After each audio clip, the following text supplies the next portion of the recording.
Hi everyone, good morning दोस्तों। आज 12 मार्च है। आरओ और खंड शिक्षा अधिकारी की जो वैकेंसी 2026 में आने वाली है, तो जानकारी ये मिल रही है कि इस साल 2026 में दोनों में से कोई एक ही वैकेंसी आ पाएगी।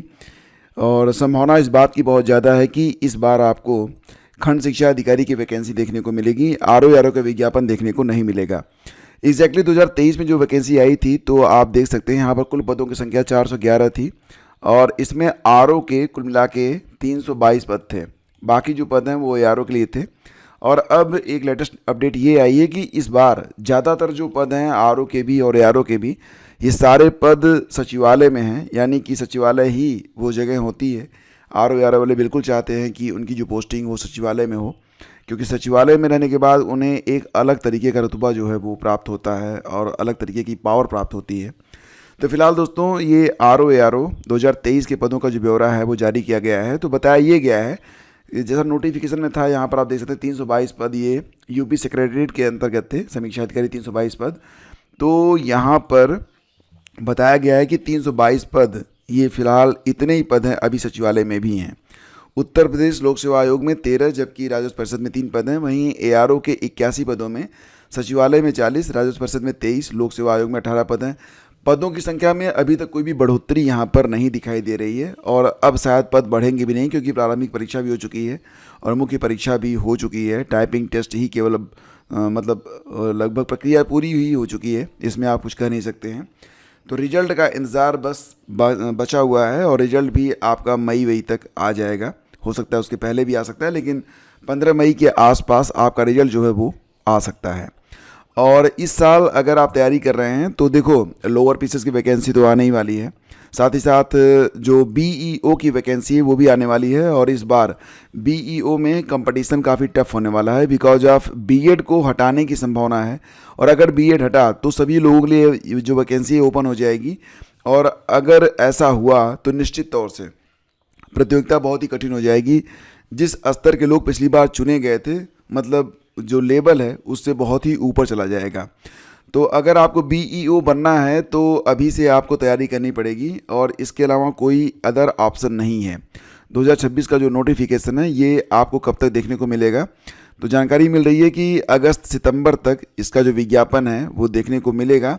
और एग्ज़ाम इसका कब तक हो जाएगा दोस्तों, तो ध्यान दीजिएगा कि आपकी जो प्रारंभिक परीक्षा होगी, प्री वाली परीक्षा, ये कब तक हो जाएगी। तो उम्मीद है कि नवंबर-दिसंबर तक आपकी जो प्रारंभिक परीक्षा है करवाई जा सकती है। भर्ती 2027 में ही पूरी होगी, लेकिन आपको बिल्कुल फोकस करना पड़ेगा खंड शिक्षा अधिकारी के लिए। अगर आप तैयारी कर रहे हैं तो बेहतर तरीके से करें। अच्छी बात यह है कि आरओ हो या फिर खंड शिक्षा अधिकारी हो या फिर लोअर हो, मोस्ट ऑफ द जो इसका पोर्शन है वो कॉमन रहता है, तो ये एक अच्छी बात है। ठीक है।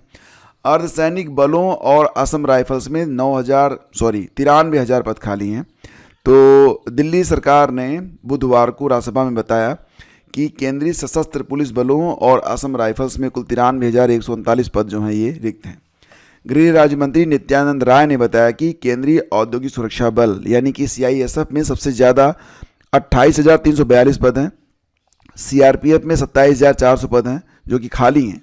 सीमा सुरक्षा बल में 14,551 पद खाली हैं। भारत तिब्बत सीमा पुलिस में 12,333 और सशस्त्र सीमा बल में 6,784 पद खाली हैं। असम राइफल्स में 3,749 पद रिक्त हैं। तो गृह राज्य मंत्री ने कहा कि इन रिक्तियों के बावजूद सुरक्षा बल जिम्मेदारियां प्रभावी ढंग से निभा रहे हैं। मतलब ये कि ये भर्तियां भी हैं और ये करवाई जाएंगी। पीसीएस की मुख्य परीक्षा 2025 के बारे में बात हो रही है यहाँ पर, कि इसकी जो मुख्य परीक्षा के लिए आवेदन लिए गए थे तो 410 आवेदन जो हैं रद्द हो गए हैं। अब इसकी वजह क्या है? ज़्यादातर लोग तो उस पद के लिए योग्यता निर्धारित नहीं करते हैं जिस पद के सापेक्ष उन्होंने प्रारंभिक परीक्षा को क्वालिफाई किया है। मोस्ट ऑफ द जितने भी यहाँ पर अभ्यर्थी हैं उनके जो आवेदन रिजेक्ट हुए हैं वो इसी वजह से रिजेक्ट हुए हैं। सर्वाधिक 260 अभ्यर्थियों के आवेदन इसीलिए रद्द हुए हैं कि जिस पद के लिए उन्होंने आवेदन किया है आवश्यक शैक्षिक अर्हता ही उनके पास नहीं है। दोस्तों, अगर आप तैयारी कर रहे हैं जीआईसी, डीडीसी या फिर विज्ञापन संख्या 51 असिस्टेंट प्रोफेसर की, तो जैसा कि आप जानते हैं कि इसके लिए आपकी क्लासेस लगातार चल रही हैं और बेहतर ये होगा कि आप रेगुलर जो भी आपकी क्लासेस जाती हैं उनको आप देखा करें। अगर आप सर्च करेंगे गूगल पर स्टडी विद ज्ञान प्रकाश यूट्यूब, तो आपको चैनल मिल जाएगा और यहाँ पर आपको ये कोर्सेज वाला जो टैब है इस पर आपको क्लिक करना पड़ेगा। और यहाँ पर देखिए ये जो पहला वाला आपको दिखाई दे रहा है ना, L T grade GIC lecturer preparation, यहाँ पर आपको वो सारी क्लासेज मिल जाएंगी जो कि आपके सिलेबस में है इन डेप्थ, यानी कि ये थियरी की क्लासेज हैं। इसके अलावा जो भी मॉक टेस्ट करवाए जा रहे हैं वो आपको यहाँ पर मिल जाएंगे, ठीक है। और इसके अलावा दोस्तों जो UPSC विज्ञापन संख्या 51 के अंतर्गत तैयारी कर रहे हैं वो लोग भी बिल्कुल तैयार हो जाएं, उनके लिए भी यहाँ पर पूरी की पूरी क्लासेज हैं। और इसके लिए मैं आपको डायरेक्ट लिंक वीडियो के डिस्क्रिप्शन में डाल रहा हूँ, वहाँ से जाकर आप ये जो प्लेलिस्ट है इन तक आप पहुँच सकते हैं और अपनी तैयारी को आप बहुत बेहतर तरीके से आगे बढ़ा सकते हैं। आपके पेड बैच भी चल रहे हैं, अगर आप पेड ग्रुप से नहीं जुड़े हैं तो आप डिस्क्रिप्शन चेक कर लीजिएगा और बाकी जानकारी आपको डिस्क्रिप्शन में मिल जाएगी। दोस्तों आगे बढ़ते हैं, चलते हैं अगली खबर पर। तो UPI सुरक्षा में सेंध लगा रहा डिजिटल लुटेरा। देखो मैं आप लोगों को बस इतना बताना चाहूँगा कि अगर अननोन नंबर से आपको कोई फ़ोटो आता है या फिर कोई निमंत्रण कार्ड आता है तो बिल्कुल भी उसे आप ओपन ना करें। ऐसा नहीं कि फ़ोटो दिखा और आपने टैप कर दिया, बिल्कुल ऐसा मत करिए। आजकल ट्रोजन का नाम आप लोग जानते होंगे। स्पार्टा और ट्राय में जब लड़ाई हुई थी तो क्या हुआ था कि ट्राय वाले जो थे उनके घर के सामने क्या हुआ कि एक घोड़ा दिखाई दिया और पूरी सेना चली गई थी। स्पार्टा की पूरी सेना जो वापस चली गई थी और ट्राय वालों ने सोचा कि ये हमारे लिए टॉय है, उसको अंदर ले गए। अंदर सैनिक थे और उन्होंने पूरे नगर को भेद डाला और फिर इस तरीके से स्पार्टा ने ट्राय पर अपनी विजय हासिल कर ली थी।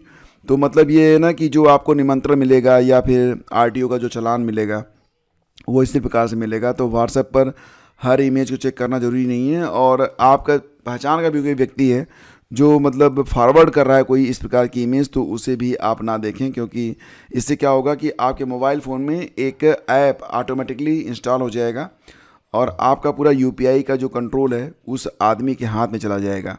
तो बहुत ही सुरक्षित तरीके से आप UPI का इस्तेमाल करें और जब भी ऐसे कोई मैसेज हों तो उनको आप बिल्कुल जो है दूर से सलाम करें, ये आपके लिए बेहतर होगा।